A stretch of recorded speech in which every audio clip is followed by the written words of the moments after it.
Ever stop to think about the nature of financial freedom? I remember sitting on my porch one evening, sipping on a cup of tea, and reminiscing about the days when I had to count every penny. The stress of living paycheck to paycheck was a constant weight on my shoulders. I would often find myself dreaming of a future where money wasn't a constant worry. But what was the path to get there? I began to realize that financial freedom wasn't about having an overflowing bank account or a luxury car in the driveway. It was about peace of mind. One of my closest friends, Rachel, shared a story with me about her grandmother, who lived in a small village. Her grandma wasn't wealthy by any means. She lived in a modest house, grew her own vegetables, and knitted sweaters for warmth. Yet, she was one of the happiest people Rachel knew. Why? Because she lived within her means and was content with what she had. She had no debts, no unnecessary desires, and her simple lifestyle was her choice, not a forced circumstance. She had achieved her version of financial freedom. This story was a turning point for me. It made me question the modern-day rat race. Were we all just chasing an endless dream, constantly wanting more, and never truly finding satisfaction? The key to financial freedom, I realized, wasn't in amassing wealth, but in understanding and managing it.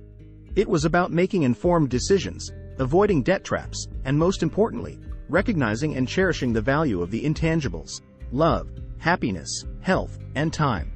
It's also essential to understand that financial freedom is a journey, not a destination. It requires patience, discipline, and the ability to make sacrifices today for a better tomorrow. And while each person's journey is unique, the principles of financial freedom remain consistent. It's not just about earning more. It's about spending wisely, saving diligently, and investing smartly. It's about being proactive rather than reactive, making your money work for you, and not the other way around. I also realized that setbacks are a part of this journey. I've had my fair share of financial blunders. But instead of seeing them as failures, I started viewing them as lessons. They taught me resilience, adaptability, and the importance of always having a backup plan. Over time, as I delved deeper into the intricacies of finance, I began to reflect on my own relationship with money. Growing up in a middle-class household, I remember the subtle tension during the end of the month. The cautious glances my parents exchanged when I asked for a new toy or when unexpected bills popped up. It was a silent reminder that while we had enough to get by, luxuries were just that, rare and treasured. These memories played a significant role in shaping my perspective. I realized that money, in itself, isn't the root of happiness, but the security it provides can ease many anxieties. I recall a conversation with my father, where he shared stories from his youth, about how he had to make tough choices between pursuing his passions or opting for a more stable, well-paying job. It was a reminder that many of our life decisions are influenced, if not dictated, by our financial standing. I also recognized the importance of financial literacy. I remember the first time I overused my credit card, the sinking feeling when I saw the bill, and the months it took to clear it off.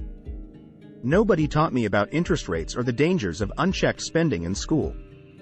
It was a hard lesson, but it led me to dive into books, attend workshops, and even consult with financial advisors. Knowledge became my tool, my defense against repeating past mistakes. I began to see money not just as currency, but as a tool, a resource that could be harnessed, grown, and used to pave the path to not just a comfortable life but also to empower dreams, aspirations, and most importantly, choices. Choices to travel, to learn, to give back, or simply to take a break without the haunting worry of bills. The freedom that financial stability offered was not just in tangible comforts but in intangible peace and opportunities. In the end, achieving financial freedom is about finding a balance. It's about knowing when to splurge and when to save, understanding the difference between wants and needs, and recognizing that the best things in life aren't things.